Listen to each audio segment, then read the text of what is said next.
Okay. Well, Hello, hi. I'm Cara, I'm Maria. And I'm Mark. and for our project we read The Demon in the Freezer by Richard Preston. Yes. Slight disclaimer, we just found out that you're not allowed to record things in the library, so we're sitting outside the library recording our presentation. Yeah. Okay, so to start our project idea, we decided to do a debriefing kind of... A comic pocket guide. Yes. Beautiful, beautiful. The purpose of this was to make a pocket guide with our little character. His name is Dr. Jarling, to discuss what smallpox is, what it does to your body, how it was eradicated, and what we would do in another outbreak, just as it was described in the book. All right, want me to start? Yeah. Okay, so this is Dr. Jarling. He is a resident smallpox expert. And he's about to talk about the breakdown of smallpox and how it affects the body. This guide also prepares you for any future circumstances that smallpox can appear in. So let's throw back to 1970 in the St. Walburga Hospital, where Peter Loss was diagnosed with an ordinary smallpox virus. The classical ordinary smallpox, which is only effective in humans and is lethal as in other strains. There are different strains of the virus depending on how the victim's immune system reacts with the smallpox virus. You can have a mild type of smallpox, which is called a varioloid rash, or you could have the classical ordinary smallpox, which can be broken down into discrete smallpox, which is when the boils do not come together in a sheet. Or you can have confluent smallpox, which is when the boils form into a clean sheet, kind of looks like a cobblestone street on the individual. Smallpox is caused by the Variola virus. The variola virus. It is spread via contact, and it can also become airborne. And the infectious amount for smallpox is quite small. This is a picture of someone who has smallpox. There was also another kind of smallpox called the hemorrhagic pox, who in the book, Barbara Burke, who they called her Barbara Burke, not sure what her actual name is, had this type of smallpox, and that is caused by hemorrhagic bleeding under the skin, and we do not get those typical boils that you see in other forms of smallpox.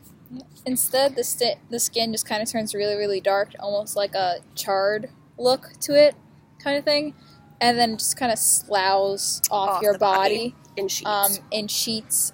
When we looked at pictures of it, it was kind of nasty. They just have like black spots on them. It's really uneven, so it's just really, really nasty. Also associated with hemorrhagic pox, which Barbara Burke also had, was disseminated intravascular coagulation, which is where the blood in the vessels both clots and leaks at the same time. So that's something else that's common with hemorrhagic smallpox.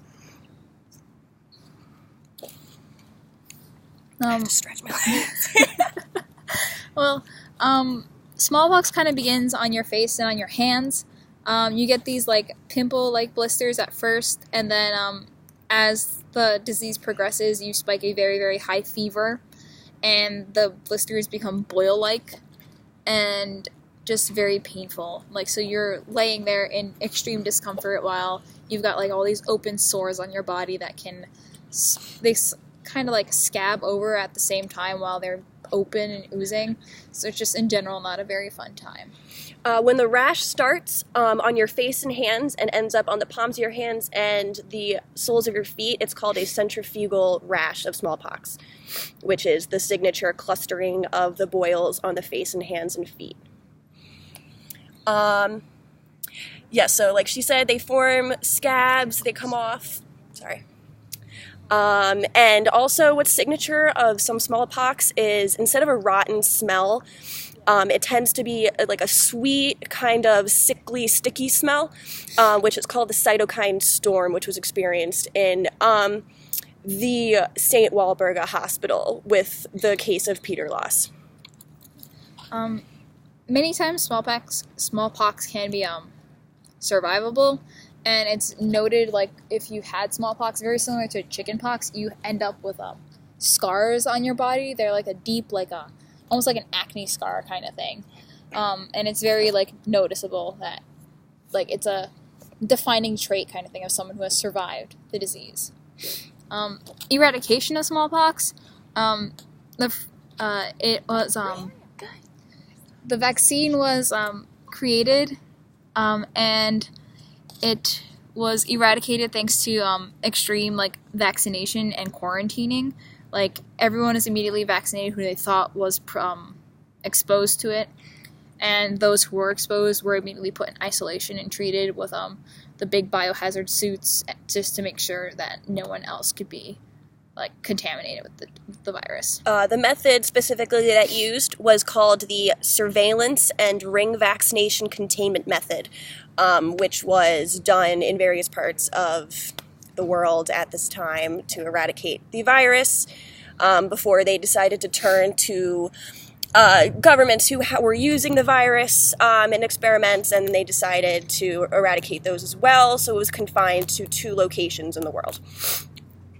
Like the World Health Organization was a major pioneer in eradicating the virus, but to this day there are only 2 specimens of the virus Left.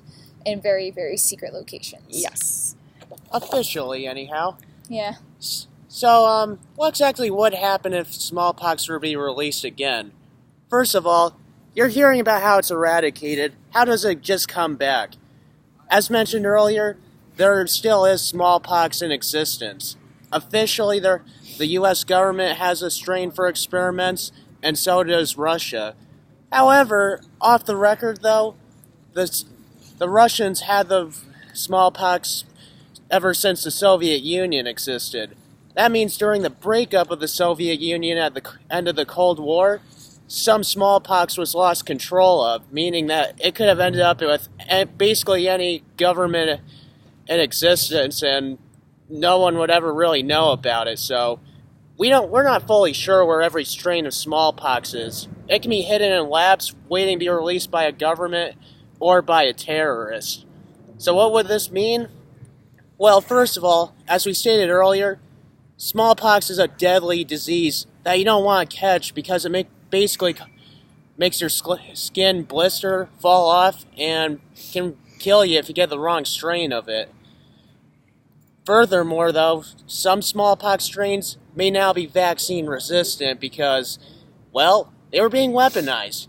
And, people try to make them more virulent, and plus it's been proven that you can basically turn mousepox vaccine resistant by just adding 1 gene to it.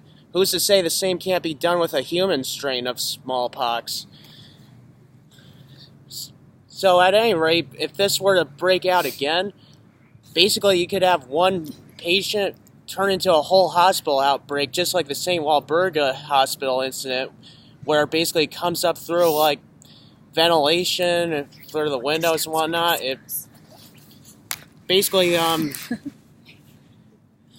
1 patient can pretty much cause a whole hospital to be overwhelmed by smallpox patients, resulting in numerous smallpox deaths, and also will hinder care of other injuries. I mean, I'm not gonna get good treatment for like a broken leg if the hospital's too busy with like 20 smallpox cases. So, Yep. And of course, if this outbreak someone were to like leave town or something, you could get multiple outbreaks. Next thing you know, you're dealing with a full-fledged eradication again. So what you do? Pandemic. Yes. Exactly. Pandemic. So how do you stop that? Pretty simple. 1, you need to quarantine, and fast. If you see an outbreak, you gotta start quarantining it, and you may want to also do ring vaccinations again. Of course, there is a possibility you'll have a vaccine-resistant strain this time around, but you may as well try it anyhow. Other thing is, you gotta be vigilant towards the possibility of terrorist attacks. Fact is, smallpox officially only exists in labs. One of the big ways it could get released, aside from a stupid lab error or a deliberate government attack, is by some terrorist stealing it, then deliberately sending it off. how you stop that, it's not exactly easy, but you gotta try to be vigilant. The whole, if you see something, say something, except you need to know what to actually report. Looks are a poor indicator of who's going to be performing any sort of terrorist attack, alright? That guy in a turban over by a drink fountain refilling a soda, that is not cause for a terrorist tip, alright? All you're doing is hindering police responses to actual crimes, alright?